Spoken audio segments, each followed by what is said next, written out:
Ndabaramukije amahoro y'Imana abakunzi ba televiziyo Heritage aho muherereye hose ni mwiriwe canke mwaramutse bivanye n'igihugu muriko muradukurikirana muri abari kuri Star Times, abari kuri Canal Plus, abari ku mbuga zitandukanye za Facebook, YouTube, Instagram na WhatsApp. Mwiriwe amahoro y'Imana. Turanezerewe cyane kuri uno munsi kwakira ubwira kandi Apotre Apollinaire Habonimana muri studio aho yaje kutuganira ku bikorwa aje atuzaniye album igira gatanu. Reka banze ndamwakire ndanamuramutse. Amahoro neza. Namahoro cyane. Amakuru y'imisi. Amakuru yanje ni meza ndashima Imana. Amen. Nizeye ko amakuru yawe nayo ari meza. Nanje ni meza. Amen. Twaguheruka hano tuvuga ku bijanye na festival mugabo uno munsi twaje kugira ngo tuganire kuri album yawe igira gatanu. Mbega yitwa gute? Murakoze cyane. Album igira gatanu yitwa Ubuntu bwawe. Ego ni go rukurikirane rw'indirimbo duherutse gusohora kandi turashima Imana yadufashije icyo gikorwa n'amasengesho yanyu. Ndazi ko muba mutubaza ngo ibishasha n'iryari, tukabwira ati mubandanye gusenga. None Imana yaradufashije, ubuntu bwayo bwaradufashije, icyo gikorwa kiraranguka. Ego umuntu aravye ku mutima wa Apotre yiyumva gute ni ushoboye kuvyara iyo album igira gatanu? Byukuri ni umunezero kubera ko igikorwa nk'icyo kugira kiranguke biba byaciye mu kwitanga kudasanzwe. Iyo rero icyo gikorwa gikozwe nk'uko kikarangira, umutima wanje uranezerewe kubera ko n'umutwaro nari mfise, kuko Imana yari yampaye message kandi message natezwa gutanga ku ishengero rya Kristo. Iyo message rero itarasohoka uba wumva ari ikintu kikuremereye mu mutima mu buryo bwiza. Numva mfise ideni mfitiye ishengero rya Kristo cyangwa umubiri wa Kristo. Maze rero gusozera icyo gikorwa numva nduhutse, numva mfise umwanya wo kwiyumvira rero ibikurikira. Kandi umutima wanje urapakiye ibindi, ncandonka akanya ko gutegura kugira ngo navyo mu gihe kiri imbere nzobishikirize ishengero rya Kristo. Ego tuvuge gato ku ndirimbo ziri muri iyo album. Mbega ni zingahe, ziri mu ndimi izihe, n'ubuhe butumwa butekewe muri iyo album? Igituma album yitwa Ubuntu bwawe nuko muri urwo rukurikirane harimo indirimbo zifise message ivuga ku ubuntu bw'Imana. Indirimbo ziririmbwe mu rurimi rw'ikirundi kiretse imwe gusa iri mu Giswahili ivuga ko Imana ishizwe hejuru, yitwa Umeinuliwa. Rero ndashima Imana ko niyo message igaruka kenshi muri izo ndirimbo, ivuga ku buntu bw'Imana. Umuntu wese akijijwe ariko aranyumviriza, n'udakijijwe ariko aranyumviriza, arumva ko ubuntu ni ikintu, ni ingabire umuntu ahabwa ataca atanze. Ni ikintu uronka kidasanzwe, wari ukeneye canke wari uzi ko udakeneye, ariko ukiguhaye we yabona ko ugikeneye. Ugiye muri izo ndirimbo rero uraheza ukumva message irimwo ko ubuntu bw'Imana nibwo bwadukijije biciye mu nzira yo kwizera. Hanyuma ubuzima mbayeho uyu munsi, ivyo umuntu yokwirata ko ashoboye, burya usanga ubishobojwe n'Imana. Aho nyene uhabona ubuntu. Ivyo dufise, ubuzima twabuhawe kubw'ubuntu. Ingabire y'agakiza twayihawe kubw'ubuntu. Ubuntu. Ucinyibutse indirimbo yawe nziza abantu bakunze cyane, mbega ubuntu butovugwa. Mbega ubuntu busiguye ikintu kinini cyane kuri Apotre. Ubuntu busiguye ikintu kinini ku buzima bwanje, kubera ko kuba ndiho uyu munsi ni ubuntu bw'Imana. Kuba nshobora gukora ivyo bikorwa bihesha umugisha ishengero rya Kristo ni ubuntu bw'Imana. Kuba narakiriye agakiza, ivyirato vyanje byo kuba narakiriye agakiza, ako gakiza ni kavuye mu nkomezi zanje, ni ubuntu bw'Imana. Ndi ico ndi kubera ubuntu bw'Imana. Burya iyo ubwo buntu bw'Imana budatahuwe mu buzima bw'uwizera wese, bisobanura ikindi kintu. Bisobanura ko wigenga, bisobanura ko icurico icumaze gukora icyo abantu bakuzi ko byatanguranye nawe bigaherana nawe. Haca haburamwo gushima Imana, haca haburamwo kubaha Imana, haca haburamwo kugarukana amashimwe kuyakwiriye. Ubuntu rero ni message ikomeye cyane ku buzima bwanje. Ego. Hanyuma turabona mu indirimbo zitari zike, wabuze umenyuriwa, ariko harimo n'izindi za byose birashoboka, byabaye bishasha, ubuntu bwawe n'izindi. Mbega byagenze gute? Wazanditse mu gihe kingana gute? Ni album yabonetse gute?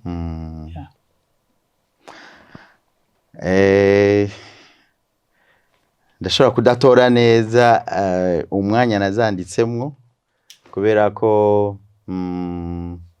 hari nk'indirimbo yasohotse iri muri urwo rukurikirane, abantu batari bazi ko ari indirimbo yanje, iririmbwa mu mashengero imyaka myinshi cyane. Iyo ndirimbo nayanditse muri periode nanditsemwo negereye intebe yawe. Urumva ko ari indirimbo kubera umwe mu migisha Imana yampaye, facilité yo kwandika indirimbo, harizo nandika ngaca ndazizana muri mwishengero zikaririmbwa. Hanyuma iyo iririmbwe mu ishengero rimwe, haba hari amahirwe ko iririmbwa no mu yandi mashengero. Rero abantu bakabura iyo ndirimbo yazananye gushika hageze ko ija muri studio, hama nkayiririmba bakavuga ati kumbe yari yawe. Ntiyari yanje, kandi ntiyari yanje, yari ni yanyu. Ariko wayanditse ni jewe. Burya indirimbo ni message duhabwa n'Imana, ariko iyo message iba ari iy'abizera, iba ari iy'abantu. Imana iba yayiduhaye kugira ngo yubake ubuzima bw'abantu, iheshe umugisha abazoyumva. Rero iba ari yabo, iba ari ya twese. Iyo ndirimbo ni hagitangura gute? Urumwami uganza byose, ni wow ni indirimbo biboneka yuko na madame ego yagufashije. Ego iyo twashatse kugira kwiririmbana na madame kuko nawe asanzwe ayikunda, hanyuma artistiquement uravuga uti dukeneye ari couleur y'irindi jwi ry'umudamu ikenewe, hanyuma kuko dusanzwe dukorana igikorwa nta wundi yari kuyiririmba. Exactement. Ego Hanyuma kuri album nyene twarabonye ko imwe mu ndirimbo byanditse ko Nikiza David yayanditse. Ego ya ni Nikiza yayanditse, nayise Niwe Nsenga. Bon, Nikiza afise amateka akomeye cyane mu buzima bwanje kuko ncitaba umuhamagaro wo gukorera Imana mu kuririmba. Ari mu bantu Imana yashize ku nzira yanje, bakarihije ingabire yanje. Twarakoranye, narabaye muri ministère yiwe yivugabutumwa, ministère yiwe y'amasengesho, twarabanye, narabaye iwe. Ndabona ingene yandika indirimbo, ndabona ubuhinga bwiwe bwo gucuranga, ndabona ubuhinga bwiwe bwo kwaranje umuziki n'amajwi. Yabaye umugisha mu rugendo rwanje rw'umuhamagaro. Rero nagize icyo cyiyumviro rero cyo gufata mu ndirimbo ziwe. Iriya ndirimbo irimwo icegeranyo ca evangile, ubutumwa bwiza. Chaque fois ndayiririmbye cyangwa tuko turayiririmba n'umugwi w'abaririmbye n'abacuranzi, hari ukuntu ngira emotion kubera ko irimwo message ivuga kuri Kristo, icyabaye ku buzima bwanje cerekeye agakiza, kandi ikavuga no kuri eschatologie, ibihe by'iherezo, kugaruka kwa Kristo. Ni indirimbo nani nsanzwe ndamwemera, antangaza cyane ingene yandika inyandiko ziwe, harimo ubuhinga. Rero nagize icyo cyiyumviro rero ko no mwonora. Ni indirimbo nyinshi nziza yanditse, ariko iyo iranyiganyiza cyane umutima wanje. Numvise no mwonora kuko nawe yaramfashe ukuboko mu ihaguruka ry'umuhamagaro wanje. Indirimbo rero amashusho yayo ntirasohoka, clip yayo ntirasohoka, ariko ni indirimbo ndayibatuye. Ego turiko turegeranya kino kiganiro, biraboneka yuko gukora album si ikintu coroshe. Mbega mutubwira kugira abantu bumve ikiguzi muriha mutanga nk'abartiste? Icyo kibazo kirakomeye. Kirakomeye kubera ko ikintu cyose cyiza cy'agaciro gisaba ikiguzi. Nicyo gituma nashaka mbere yuko nishura icyo kibazo, nashaka mpumurize abantu basimbwa umutima, baba bafise projet nk'izi, ariko wahura nawe yakubwira, yakuganiriza indota afise zo gusohora indirimbo imwe, zibiri, zitatu canke album yose, ukabona yihebuye, ukabona asa naho avuga ati sinzi ko bizoshoboka. Atarumva na detaye ariko ukabona n'umusozi yikoreye. Umviriza, Imana yama yironderera ikimazi. Nta kintu na kimwe, nta projet nimwe ijanye n'ubwami bw'Imana yari kwiye kudutera ubwoba, kuko Imana idutuma gukora igikorwa cayo, niyo iheza igatanga uburyo bwo gukora ico gikorwa. Nubwo biba biteye ubwoba, nubwo umuntu aba atabona amafaranga ari he yo gukora iki gikorwa, ariko umuntu w'Imana wese akwiye kugira ukwizera, kubera ko atakwizera ntibishoboka ko duhimbara Imana. Hari ibintu rero bidutera ubwoba kubera ko amabudget yavyo ari hejuru, ntitubona hirya no hino ingene tuzobishobora, ariko ku mpera y'umunsi nyene igikorwa arazi ingene agishigikira, hanyuma kigakorwa. Wewe nyene gukora ico gikorwa umugamburukiye ukanezerwa, nka ca kibazo wambajije ubwa mbere uti ubu wumva gute inyuma yo gukora ijya projet ikarangira. Rero nta gikorwa cyose cyiza kidasaba ikiguzi. Kimwe rero mu biguzi ni umwanya. Nubwo abantu batabishira ku mutima, umwanya burya ni cyo kintu cy'agaciro ca mbere umuntu aba akwiye gufata nka nkama. Igikorwa nk'iki cyantwaye umwanya munini. Hari abantu bagira facilité yo kunyarutsa ibintu, abo vraiment navyo ndabiharura nk'umugisha. Ariko iki gikorwa cyafashe umwaka urenga kugira ngo kibe réalisé. Urumva ko n'umwanya utari mutonya. Ikindi iyo wiyumviriye kuja muri studio, hari imvugo yo mu Kirundi ivuga ngo nta ugenda ngo ndaje. Urumva sa ahantu ho gukubitiranya, ngo urumva ngo turinjira muri studio ushobora kuba ufise programme y'amasaha 3 ariko bikavamo amasaha 12, kubera ko ni igikorwa gisaba ubwitonzi, ni igikorwa gisaba umwanya urenze n'uwo wari wiyumviriye. Ikindi bisaba kwihangana, kuko urashobora gukora ikintu wibaza ko giheze ugasanga harimo udukosa, bisaba kubomagura ugasambagura ivyo mwubatse mukaba nk'abatanguye ya zero. Bisaba kwihangana. Ikindi kiguzi ku muntu nkanje yubatse afise umuryango, hari igihe umuryango kubura neza.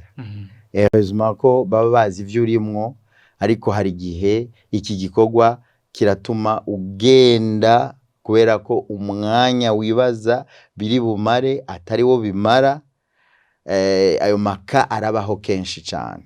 Nk'umupapa yubatse nkanje ugasanga abana, umudamu bakubuze, jewe mfise amahirwe ko kenshi tuba turi kumwe na madame, ariko hari igihe twarabana twavuga ati abana batubuze kabisa. Ariko nta kundi iki gikorwa gitegezwa gukorwa.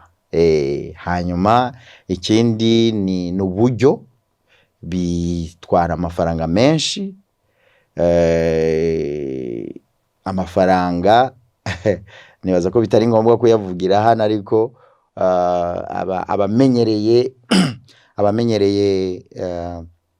abegereye bene iki gikorwa barazi ko gitwara uburyo bwinshi. Ariko nkuko navuze ubwa mbere, Imana irironderera ikimazi. Inzira z'Imana zirenze igihumbi. Hariho kwizera ko iyo projet winjiyemwo Imana izoyishigikira, utamenya inzira bizocamwo, kubera ko harabibaza ko ikintu ca mbere umuntu aba ariko arakora ni business, ariko turazi realite muri iki gihugu cacu no mu bindi bihugu.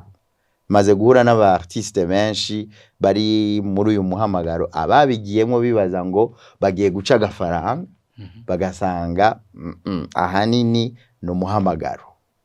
No muhamagaro no gukorera Imana, mu kuyubaha, mu kwigamburukira, muri excellence. Hanyuma Imana iramenya ingene iguhezagira biciye muri ibi canke mu nzira zindi. Ego rero ikiguzi kabisa kigizwe n'ibintu vyinshi. Hari energy bisaba, kuko utihangana utari umuntu ashishikara ibintu wo bikora. ego. Ni ikibazo ca nyuma. Kera abantu barashobora kugura album ku ma CD, kuri flash. Bon, nshaka kumenya mbega abantu bazikeneye barazikura hehe?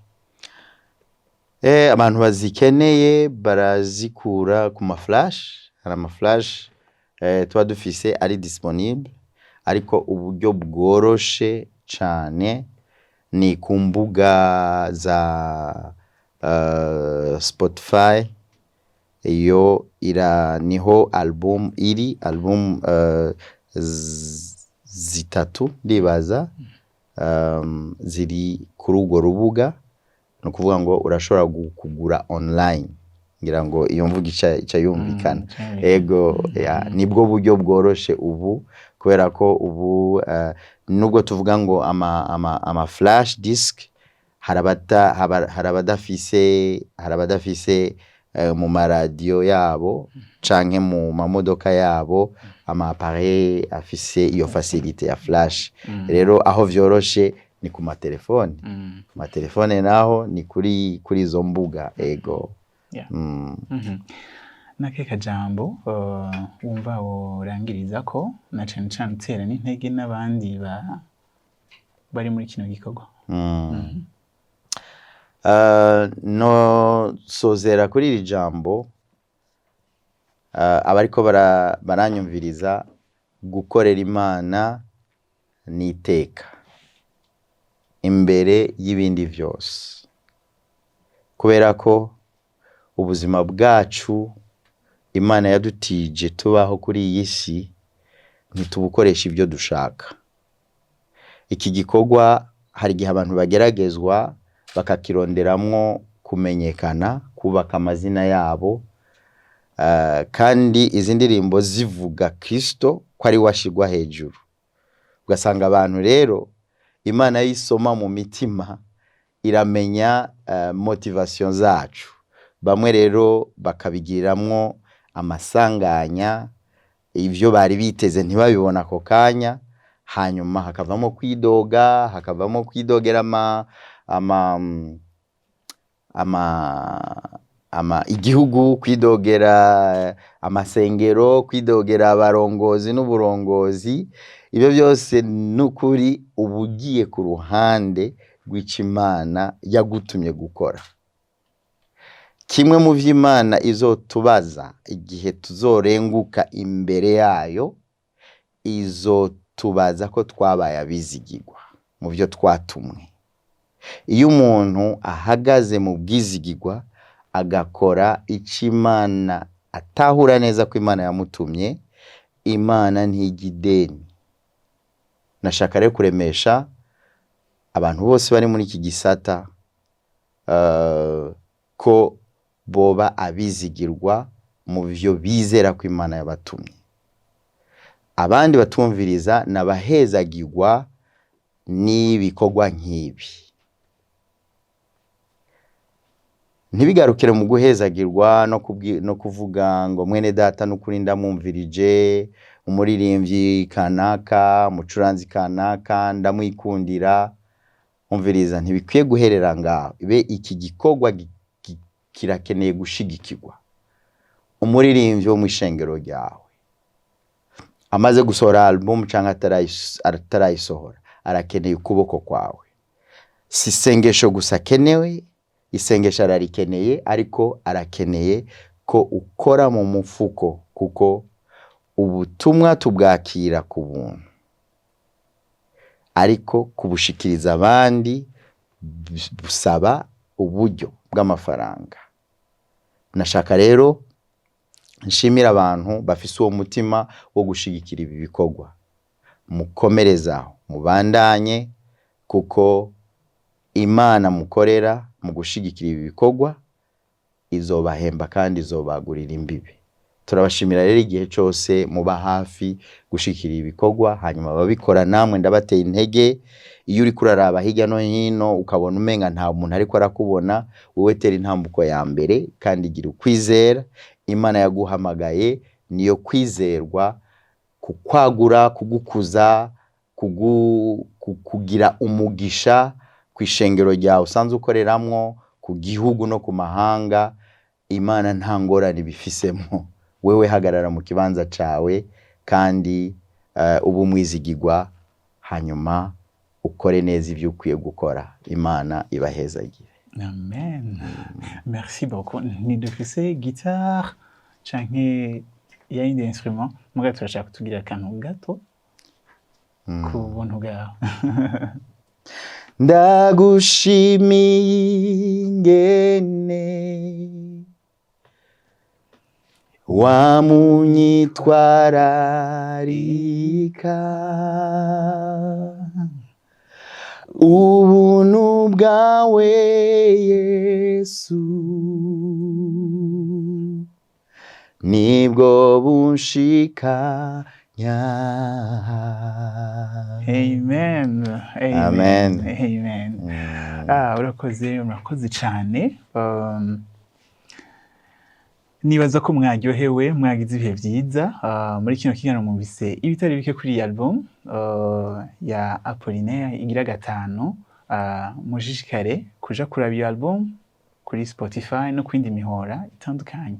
Mbega bandika gute? Bandika Apollinaire Habonimana. Apollinaire Habonimana. Kuri YouTube channel niyo zina nyene, no ku yindi mihora basanzwe barondera ko ibikorwa by'abaririmbyi n'abakozi b'Imana. Murakoze cyane kandi mubandanye mukurikirana na television Heritage ahantu hose. Murakoze, Imana ibahezagire. Bye bye.